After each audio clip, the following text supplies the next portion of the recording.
Hello दोस्तों, GK गुरु Anish YouTube channel में आपका स्वागत है।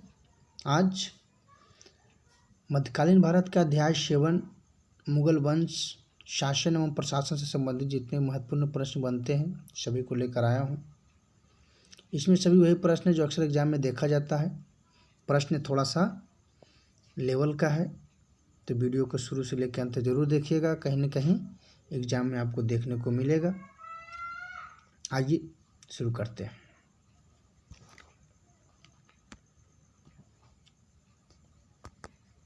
पहला प्रश्न है, बाबर के संदर्भ में निम्नलिखित कथनों पर विचार कीजिए। बाबर सर्वप्रथम फरगना का शासक बना, एकदम सही है। बाबर ने 1504 ईस्वी में काबुल पर अधिकार किया, बिल्कुल सही है। वह तैमूर वंश से संबंधित था, यानी इसका मतलब तीनों सही है। बात जब बाबर का आता है तो बाबर मुगल वंश का संस्थापक था। बाबर का कार्यकाल 1526 से लेकर के 1530 ईस्वी तक था। इसी से एक और प्रश्न पूछा जाता है कि बाबर का जन्म कब हुआ था। तो बाबर का जन्म 1483 ईस्वी में हुआ था। इनके पिता का नाम भी कभी कभी पूछा जाता है, तो इनके पिता का नाम उमर शेख मिर्ज़ा था। बाबर का गद्दी पर कब बैठा था।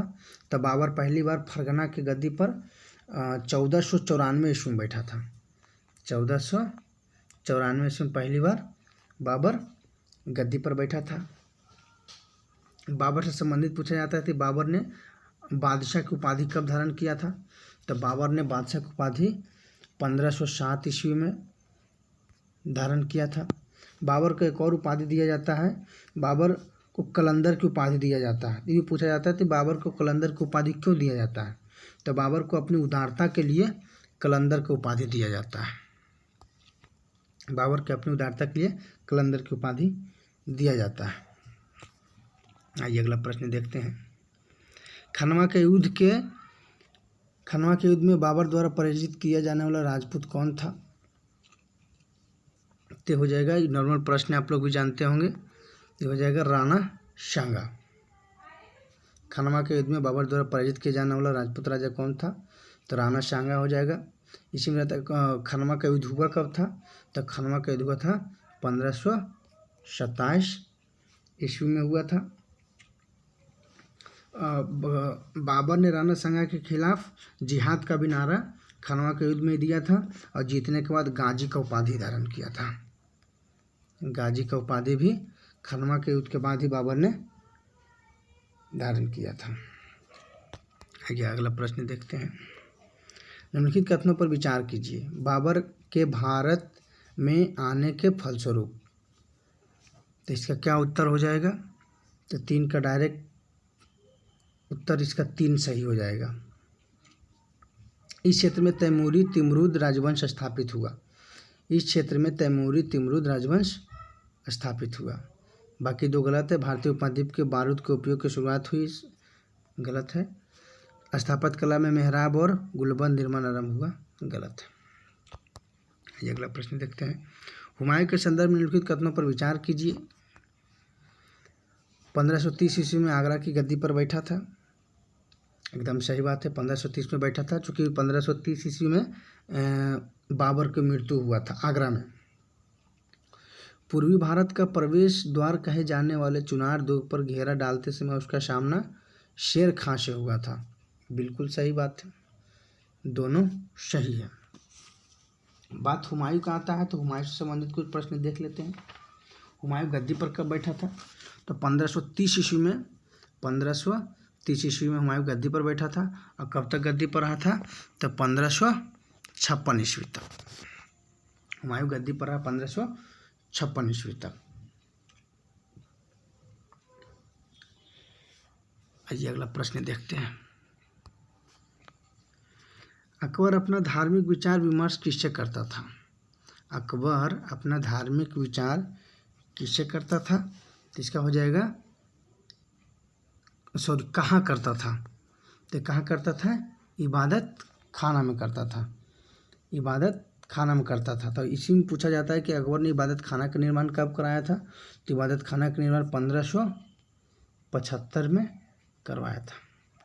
आइए देख लेते हैं कि अकबर द्वारा कुछ महत्वपूर्ण कार्य जो किए गए हैं उसे इसी में महत्वपूर्ण है। इसी में पूछा जाता है कि अकबर द्वारा दास प्रथा का अंत कब किया गया था। दास प्रथा का अंत किया गया था 1562 ईस्वी में। इसी में अकबर को हरम दल से मुक्ति कब मिला था, तो 1562 ईस्वी में। तीर्थयात्री कर कब समाप्त किया था, तो यह होता है 1563 में। कभी कभी क्या होता है, सजाने के लिए बेच दिया जाता है। तीर्थ यात्रा कर समाप्त कब किया था, 1563 में। जजिया कर कब किया था, जजिया कर को समाप्त कब किया था अकबर ने, तो 1564 में, 1564 में किया था।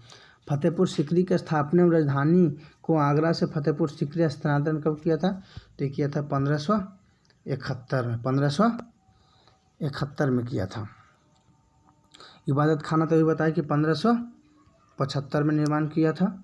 इबादत खाना में सभी धर्म लोगों को प्रवेश की अनुमति अलग से पूछा जाता है, तो हो जाता है 1578 में। मजहरनामा की घोषणा कब किया था, इसको कहते हैं मजहर की घोषणा, तो हो जाएगा 1579 में। दीन इलाही की स्थापना कब किया था, तो 1582 में। इसी में रहता है कि इलाही संबोध पूछा जाता है। दीन इलाही जब बात करेगा तो हो जाएगा 1582। अब इलाही संबोध का शुरुआत हो जाएगा तो हो जाएगा 1583 में। राजधानी लाहौर स्थानांतरित कब किया था, तो हो जाएगा 1585 में, 1585। आइए अगला प्रश्न देखते हैं। कृषकों की सहायता के लिए किस मध्यकालीन भारतीय शासक ने पट्टे एवं कबूलियत की व्यवस्था प्रारंभ किया था, तो 6 के क्या उत्तर हो जाएगा, हो जाएगा शेरशाह सूरी। जब बात शेरशाह सूरी के आता है तो इसका कार्यकाल पता होना चाहिए।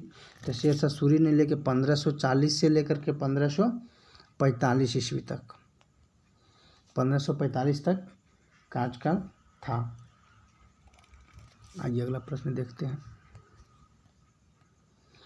7 प्रश्न क्या है कि निम्नलिखित सुमेलित कीजिए सूची, नीचे दिए गए कोड का प्रयोग करते हुए सही उत्तर का चयन करें। पानीपत का प्रथम युद्ध कब हुआ था, नॉर्मल प्रश्न जानते हैं, 1526 में। खानवा का युद्ध 1527 में। चौसा का युद्ध कब हुआ था, तो चौसा होता है 1539 में। कन्नौज का युद्ध कब हुआ था, तो 1540 में। तो कौन सा सही हो जाएगा, आपका ऑप्शन 20 सही हो जाएगा। आइए अगला प्रश्न देखते हैं।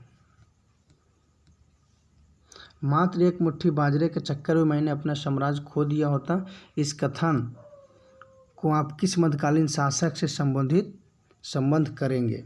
मात्र एक मुट्ठी बाजरे के चक्कर में मैंने अपना साम्राज्य खो दिया होता, इस कथन को आप किस मध्यकालीन शासक से संबंध करेंगे, तो कौन हो जाएगा, शेरशाह सूरी इसका सही उत्तर हो जाएगा। एक और शेरशाह सूरी से संबंधित पूछा जाता है। शेरशाह सूरी से संबंधित प्रश्न पूछा जाता है कि पाटलिपुत्रा को पटना के नाम से पुनः स्थापित किसने किया था, तो शेरशाह सूरी ने किया था। कब किया था, तो 1541 ईस्वी में। ग्रैंड ट्रंक रोड की मरम्मत भी शेरशाह सूरी ने करवाया था, और डाक प्रथा का प्रचलन शेरशाह सूरी द्वारा ही किया गया था। शेरशाह सूरी ने चांदी का रुपया सर्वप्रथम शेरशाह सूरी ने जारी किया था। चांदी के रुपये और तांबे के दाम का विनिमय अनुपात 1:64 था, 1:64 था। आइए अगला प्रश्न देखते हैं। निम्नलिखित में से किस स्मारक का निर्माण शेरशाह सूरी द्वारा करवाया गया था, तो दिल्ली का किला ए कोहना मस्जिद, दिल्ली का किला ए कोहना मस्जिद शेरशाह सूरी द्वारा करवाया गया था। अगला प्रश्न, सम्राट अकबर द्वारा निम्न में से जरी कलम की उपाधि किसे प्रदान किया गया था, तो हो जाएगा मोहम्मद हुसैन। सम्राट अकबर द्वारा निम्न से किसको जरी कलम की उपाधि दिया गया था, तो मोहम्मद हुसैन को। अगला प्रश्न है, आइए निपटाते हैं जल्दी जल्दी, नहीं तो वीडियो ज़्यादा लंबा हो जाएगा। आईना एक वरी पुस्तक के लेखक कौन है, आईना एक वरी पुस्तक के लेखक कौन है, तो 11 का हो जाएगा अबुल फजल, जानते होंगे। ईस्ट इंडिया कंपनी का गठन हुआ था, उस समय भारत का मुगल बादशाह कौन था, तो 12 का हो जाएगा ए अकबर। ईस्ट इंडिया कंपनी का गठन हुआ था उस समय मुगल बादशाह कौन था? अकबर हो जाएगा। अकबर का कार्यकाल कब से कब तक हो जाता है? तो 1556 तक हुमायूं था। 1556 से लेकर के 1605 ईस्वी तक अकबर का कार्यकाल हो जाता है। पूछा जाता है अकबर का जन्म कब हुआ था? तो अकबर का जन्म 1542 ईस्वी में हुआ था अमरकोट में। अमरकोट के कह सकते हैं राणा वीरसाल के महल में हुआ था। और ये पूछा जाता है कि उनका राज्याभिषेक कब हुआ था अकबर का? तो राज्याभिषेक हुआ था 1526 ईस्वी में पंजाब के कालानौर नामक स्थान पर हुआ था। पंजाब के कालानौर नामक स्थान पर हुआ था। अकबर का भी जो पूछा जाता है कि किस नाम से गद्दी पर, पहले इसका पुराना नाम क्या था? तो जलालुद्दीन नाम था। जलालुद्दीन अकबर का नाम था। आइए अगला प्रश्न देखते हैं। जब ईस्ट इंडिया कंपनी के गठन में भारत का मुगल बादशाह कौन था? तो देख लिए। जहांगीर ने सर थॉमस रो को कहाँ मिलने का अवसर दिया था? जहांगीर ने सर थॉमस रो को कहाँ मिलने का अवसर दिया था? तो हो जाएगा अजमेर में। अकबर ने दीन इलाही किस वर्ष प्रारंभ किया था? तो अभी हम लोग देख चुके हैं 1582 दीन इलाही। धर्म का दीन इलाही संवत का बात करेगा तो 1583। भू राजस्व प्रशासन के क्षेत्र में शेरशाह एवं अकबर के मध्य निम्नलिखित में कौन सा निरंतरता कड़ी थी? तो कौन थी? तो टोडरमल। भू राजस्व प्रशासन के क्षेत्र में शेरशाह एवं अकबर के मध्य निम्नलिखित में कौन निरंतरता की कड़ी था? तो टोडरमल शेरशाह सूरी के टाइम भी था और अकबर के समय भी था, दोनों के टाइम टोडरमल था। अकबर द्वारा बनाई गई कौन सी इमारत का नक्शा बौद्ध विहार के अनुरूप है? बहुत बार SSC वाला में भी पूछा गया प्रश्न अक्सर दे देता है। तो क्या है? अकबर द्वारा बनाई गई कौन सी इमारत का नक्शा बौद्ध विहार के अनुरूप? तो हो जाएगा ये पंचमहल। पंचमहल कहाँ है? फतेहपुर सीकरी में है। अगला प्रश्न देखेंगे। अकबर के दरबार में आने वाला पहला अंग्रेज व्यापारी कौन था? अकबर के दरबार में आने वाला प्रथम अंग्रेज व्यापारी कौन था? तो ये हो जाएगा आपका रॉल्फ फिंच। 2 अश्पा एवं सी अश्पा प्रथा किसने प्रारंभ किया था? 2 अश्पा सी अश्पा किसने प्रारंभ किया था? तो हो जाएगा जहांगीर ने। इसी से संबंधित प्रश्न एक रहता है कि 2 अश्पा सी अश्पा और साथ में लिखल रहेगा अक अश्पा। अगर ये 3 को लगा रहेगा तो अलाउद्दीन खिलजी हो जाएगा, ध्यान रखिएगा। 2 अश्पा एवं सी अश्पा प्रथा किसने प्रारंभ किया था? तो जहांगीर ने प्रारंभ किया था। अब जहांगीर आ जाता है तो जहांगीर का कार्यकाल भी पता होना चाहिए कि कब से कब तक था। तो 1605 ईस्वी तक तो अकबर का कार्यकाल था। अकबर के बाद जहांगीर आ गया तो 1605 ईस्वी से लेकर के 1627 ईस्वी तक जहांगीर का कार्यकाल था। जहांगीर के ऐसे बचपन का क्या नाम था? तो सलीम था। बचपन का नाम क्या था? सलीम था। ये अगला प्रश्न देखते हैं। किस मुगल शासक ने तंबाकू के प्रयोग का निषेध कर दिया था? तो निषेध कौन कर दिया था? तो ये हो जाएगा जहांगीर, इसका सही उत्तर हो जाएगा। अगला प्रश्न है महाभारत को फारसी में अनुवाद का शीर्षक क्या है? तो 20 को हो जाएगा दूरजनामा। आइए अगला प्रश्न देखते हैं। निम्नलिखित अंग्रेजों में से किसे जहांगीर ने खान की उपाधि से सम्मानित किया था? निम्नलिखित अंग्रेजों में से किसे जहांगीर ने खान की उपाधि से सम्मानित किया था? तो जाएगा कैप्टन विलियम हॉकिंस। शेरशाह को अपनी वीरता से प्रभावित करने वाला जैता और कुप्पा किस स्थान से संबंधित है? शेरशाह को अपनी वीरता से प्रभावित करने वाले जैता और कुंपा किस स्थान से संबंधित है? तो हो जाएगा मारवाड़। अगला प्रश्न है निम्नलिखित मस्जिदों में से किसका निर्माण मुगल सम्राट शाहजहां द्वारा किया गया था? हम सभी लोग जानते हैं जामा मस्जिद दिल्ली का निर्माण शाहजहां द्वारा किया गया था। हुमायूं द्वारा लड़े गए 4 प्रमुख तिथि के अनुसार सही क्रम अंकित करें। तो सबसे पहले कौन सा युद्ध लड़ा गया था? तो इसका हो जाएगा देवरा। 1531 ईस्वी में लड़ा गया था। देवरा का युद्ध कब लड़ा गया था? 1531 में। चौसा हो जाएगा 1539 में। कन्नौज 1540 में। और सरहिंद का युद्ध हो जाएगा 1556 ईस्वी 55-56 ईस्वी में सरहिंद का युद्ध लड़ा गया था। तो देख लीजिएगा, थोड़ा सा सजाने के लिए भी ये दिया हुआ रहता है। कब कब लड़ा गया था? देवरा 1531 ईस्वी में। चौसा 1539 में। कन्नौज या बिलग्राम उसी को बोलते हैं 1540 में। और सरहिंद का युद्ध हो गया जो कि लास्ट युद्ध था 1555 ईस्वी में। अगला प्रश्न है, निम्नलिखित को सुमेलित कीजिए, सूची दिए गए कूट करते हुए उत्तर का चयन कीजिए। सम्राट है या मकबरा उससे संबंधित है? तो बाबर का मकबरा, एक सेकेंड, बाबर का मकबरा कहाँ हो जाएगा? तो बाबर का मकबरा हो जाएगा काबुल में।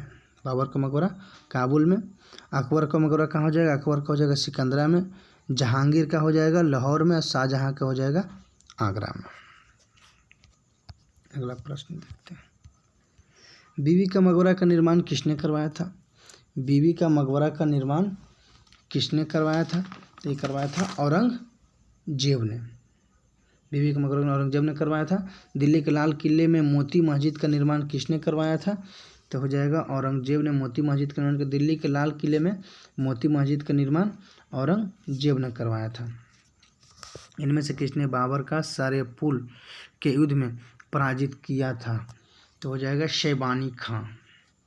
इनमें से किसने बाबर को सर-ए-पुल के युद्ध में पराजित किया था? तो हो जाएगा शैबानी खां, इसका सही उत्तर हो जाएगा। निम्नलिखित में से किस युद्ध में एक पक्ष द्वारा प्रथम बार तोपों का उपयोग किया गया था? तो हो जाएगा इसका पानीपत का प्रथम युद्ध में।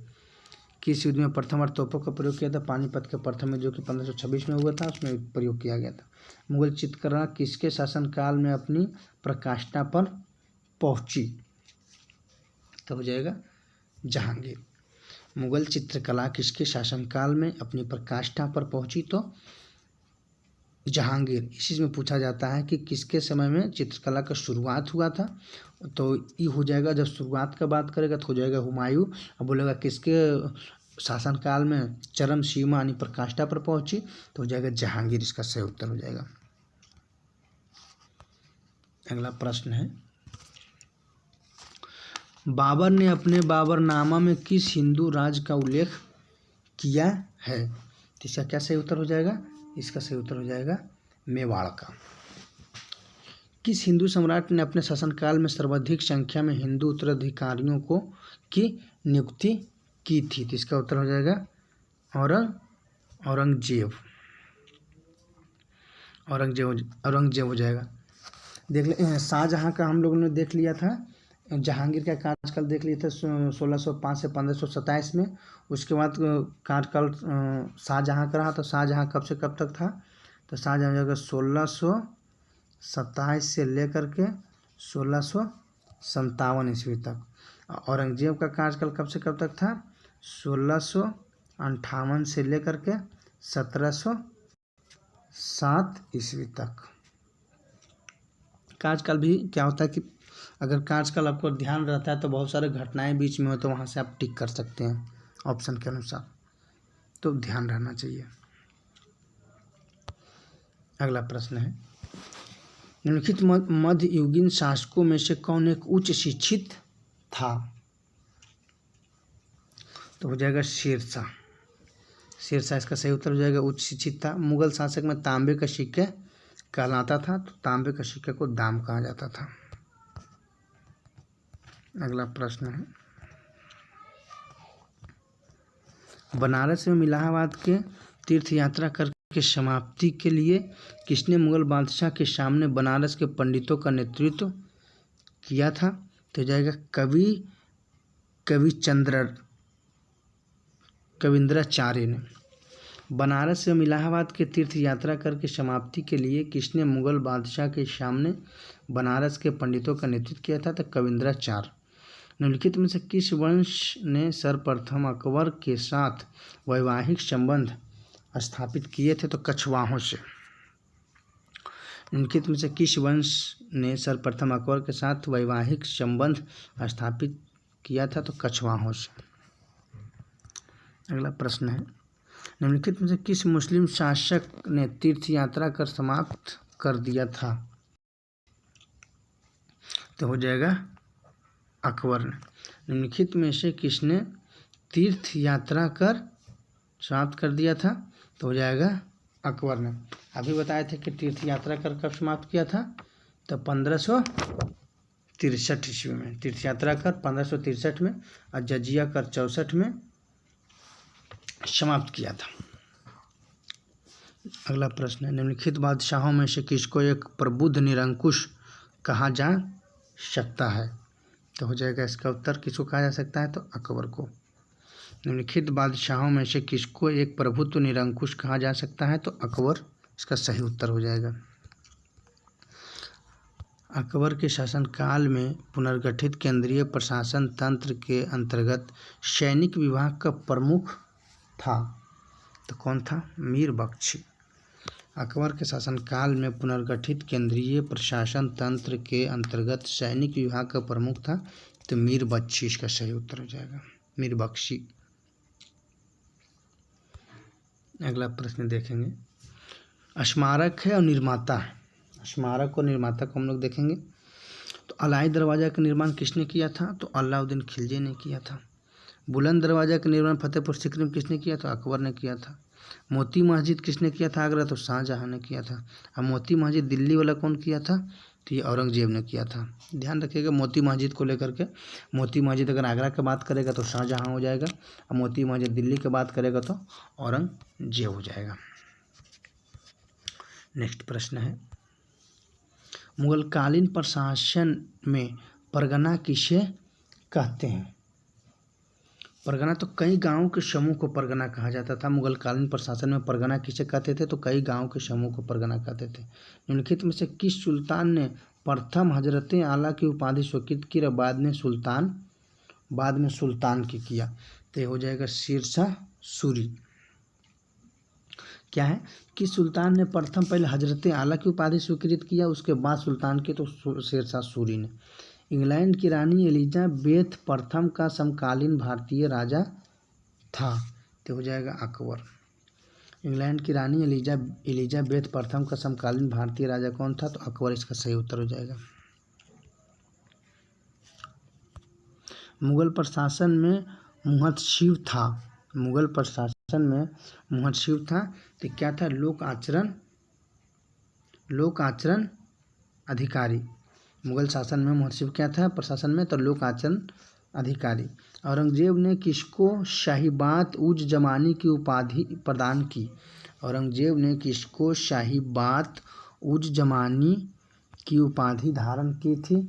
तो 45 के क्या सही हो जाएगा? तो जहां आरा को शाहीबात उज जमानी की उपाधि, तो जहां आरा इसका सही उत्तर हो जाएगा। किस मुगल बादशाह ने बलबन द्वारा प्रारंभ किया गया दरबारी रिवाज सीजदा समाप्त कर दिया था? किस मुगल बादशाह ने बलबन द्वारा प्रारंभ किया गया था तो दरबारी रिवाज सीजदा को समाप्त कर दिया था? जिसका सही उत्तर हो जाएगा शाहजहाँ। यह प्रश्न सेम प्रश्न 2213 मेंस में प्रश्न पूछा हुआ था कि सीजदा एवं पैबोस को किसने समाप्त कर दिया था, उसका स्थान पर चोगा पहनना प्रारंभ किया था? तो ये हो जाएगा आपका शाहजहाँ, इसका सही उत्तर हो जाएगा। उस टाइम हम गलत मार के आए थे चूँकि नहीं पता था। किस मुगल बादशाह ने बलबन द्वारा प्रारंभ किया गया दरबारी रिवाज सीधा समाप्त कर दिया था? तो हो जाएगा शाहजहाँ। शाहजहाँ इसका सही उत्तर हो जाएगा। अगला प्रश्न है, मुगल शाहजादा जिसने श्रीनगर गढ़वाल में आश्रय लिया था? मुगल शाहजादा जिसने श्रीनगर गढ़वाल में आश्रय लिया था तो कौन था हो जाएगा? तो सुलेमान शिको ने गढ़वाल में आश्रय लिया था। इनमें से किसे शाहजहाँ ने शाह बुलंद इकबाल की पदवी दी थी? तो 48 के हो जाएगा 1। इनमें से किसे शाहजहां ने शाह बुलंद इकबाल की पदवी दी थी? तो दारा शिकोह इसका सही उत्तर हो जाएगा। मुगल प्रशासन में मदद माश इंगित करता है। मुगल प्रशासन में मदद माश इंगित करता है तो हो जाएगा विद्वानों को दी जाने वाली राजस्व मुक्त अनुरक्त भूमि को। 20 का सही उत्तर हो जाएगा। मुगल प्रशासन में मदद माश इंगित करता है विद्वानों को दी जाने वाली राजस्व मुक्त अनुरक्त भूमि। औरंगजेब ने दक्षिण में जिन 2 राज्यों को विजित किया था वह कौन था? तो इसका हो जाएगा बीजापुर एवं गोलकुंडा। औरंगजेब ने दक्षिण में जिन 2 राज्यों को विजित किया था वह था बीजापुर एवं गोलकुंडा। इसका सही उत्तर हो जाएगा। 1540 ईस्वी में किस युद्ध के पश्चात हुमायूं ने हिंदुस्तान से बाहर कर दिया था? 1540 ईस्वी में किस युद्ध के पश्चात हुमायूं को हिंदुस्तान से बाहर कर दिया था? जिसका सही उत्तर हो जाएगा कन्नौज के युद्ध के बाद। अगला प्रश्न है निम्नलिखित में से कौन सा राज्य शाहजहां के साम्राज्य का सर्वप्रथम अभिन्न अंग बना था? तो इसका हो जाएगा अहमदनगर। आइए डिस्क्रिप्टिव है उसको भी देख लेते हैं। मुगल शासकों के मकबरे देख लेते हैं। बाबर का कहाँ था? सर पहले आगरा में इसको दफनाया गया था, उसके बाद काबुल ले गया था। हुमायूं का कहाँ हो जाएगा? तो दिल्ली हो जाएगा। अकबर का कहाँ हो जाएगा? सिकंदरा हो जाएगा, आगरा में है। जहांगीर का लाहौर शहादरा हो जाएगा। शाहजहां के आगरा हो जाएगा। औरंगजेब के औरंगाबाद दौलताबाद हो जाएगा। प्रमुख युद्ध को भी देख लेते हैं। पानीपत का प्रथम युद्ध कब हुआ था? तो 21 अप्रैल 1526 ईस्वी को हुआ था। खनवा का युद्ध कब हुआ था? तो 16 मार्च 1527 को हुआ था। चंदेरी का युद्ध कब हुआ था? तो 1528 ईस्वी को हुआ था, 29 जनवरी को। घाघरा का युद्ध हुआ था 5 मई 1529 को हुआ था। चौसा का युद्ध कब हुआ था? तो 26 जून 1539 को चौसा का युद्ध हुआ था। कन्नौज का युद्ध कब हुआ था? तो 17 मई 1540 को कन्नौज का युद्ध हुआ था। वीडियो अच्छा लगे, कोई सुझाव हो कमेंट में अवश्य लिखें। वीडियो देखने के लिए बहुत बहुत धन्यवाद। कहीं न कहीं आपको एग्जाम में प्रश्न आने की प्रबल संभावना है। धन्यवाद।